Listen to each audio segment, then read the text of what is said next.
राधे राधे। जैसे कल मैं आपको अलग अलग भक्तियों से आप सबको अवगत करा रही हूँ, तो भगवान भी देखो कैसी लीला रच रहा है मेरे साथ, ठाकुर जी भी मेरे साथ कैसे लीला कर रहे हैं कि वो अपने एक एक भक्त का चरित्र के विषय से मेरे को अपने आप ही अवगत करवा रहे हैं। और मैं ही उन उन उन उनके भक्तों के चरित्रों से आप सबको अवगत करा रही हूँ, क्योंकि भक्ति इतनी विस्तृत है, इतनी विशाल है। भक्ति की पराकाष्ठा, भक्ति की महत्वा, भक्ति की महत्वाकांक्षा, भक्ति की अभिलाषा, भक्ति की दूरदर्शिता, भक्ति की आध्यात्मिकता, भक्ति की सर्वपरिलेक्षणात्मक भक्ति। सर्वपरिलेक्षणात्मक भक्ति भी एक ऐसी होती है कि सर्वव्यापक भक्ति मीन्स हम जहाँ भी देखते हैं हमें परमात्मा नज़र आता है।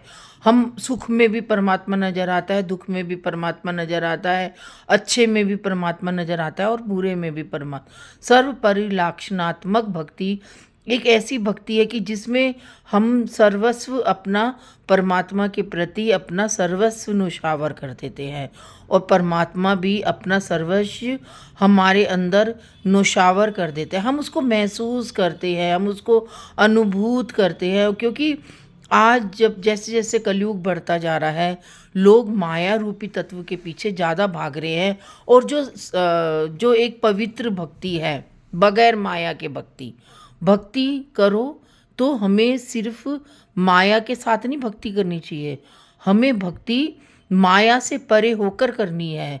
क्योंकि जो परमात्मा है वो माया में नहीं है। परमात्मा परमात्मा परमात्मा ही है। उसके चारों तरफ माया ने और कलयुग ने घेरा डाल रखा है। तो परमात्मा कहता है कि जो इस घेरे को तोड़कर मेरे पास बढ़ जाता है तो मैं उसको अपने संरक्षण में संरक्षित रखता हूँ, और जो इस माया के घेरे को नहीं तोड़ पाता तो वो मुझे ध्याता तो हूँ मैं उसको, लेकिन माया रूपी भक्ति से।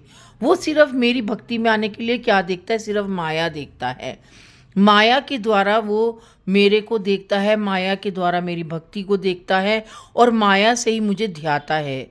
लेकिन उस भक्त को ये नहीं मालूम कि मुझे जो माया से मुझको ध्याता है, जो माया से भक्ति का रूप देखता है, जो माया से मुझको ध्यान करता है, मैं उसको सिर्फ माया में ही दिखता हूँ। और जो मेरी असली भक्ति है वो सिर्फ असली उस भक्त के लिए होती है जो कि माया को के चक्रव्यूह को पार करके मुझको प्राप्त करता है।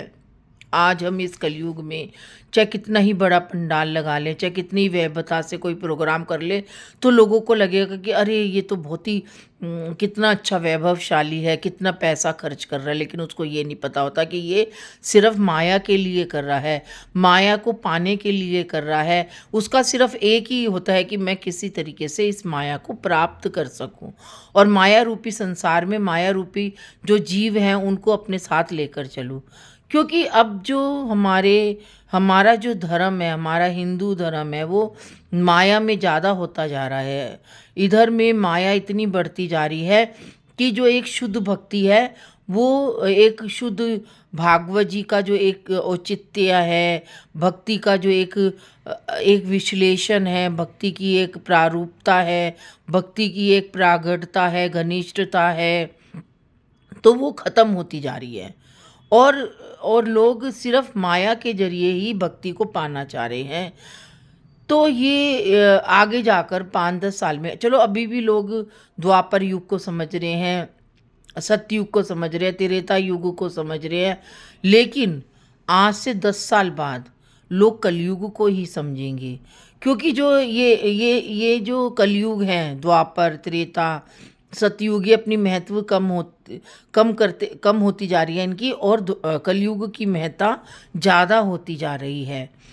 क्योंकि सतयुग में, द्वापर में, त्रेता में तो कोई माया ही नहीं थी। जिसने भी परमात्मा की भक्ति करी है उसने माया को परे किया है। चाहे वो मीरा हो, चाहे वो गोपियाँ हो, चाहे वो रेदास हो, सुरदास हो, चाहे वो कोई भी साधु संत हो, चाहे वो कोई भी भागवत वक्ता हो, उन्होंने माया को कभी भी अपने अंदर आने नहीं दिया और माया से कभी भी परमात्मा को प्राप्त ही नहीं करना चाहा है। लेकिन आज जब मैं देखती हूँ कि बड़े-बड़े भागवत जो कर रहे हैं, लाखों करोड़ों के पंडाल लगा रहे हैं, लाखों करोड़ों रुपया खर्च कर रहे हैं, तो तो वो सिर्फ़ माया से ही भक्तों का ध्यान आकर्षित कर रहे हैं और माया में ही रहकर माया से ही भगवान को, माया रूपी भगवान को प्राप्त कर रहे हैं। तो ये जो आगे जाकर जब हम एक बा अगर हम हमें आगे जाकर इस भक्ति को प्राप्त करना चाहे माया रूपी, तो वो माया ही हमें मिलेगी, भक्ति नहीं मिलेगी, माया ही हमें मिलेगी और माया रूपी तत्व से ही हम अवगत होंगे। आज के लिए इतना। राधे राधे।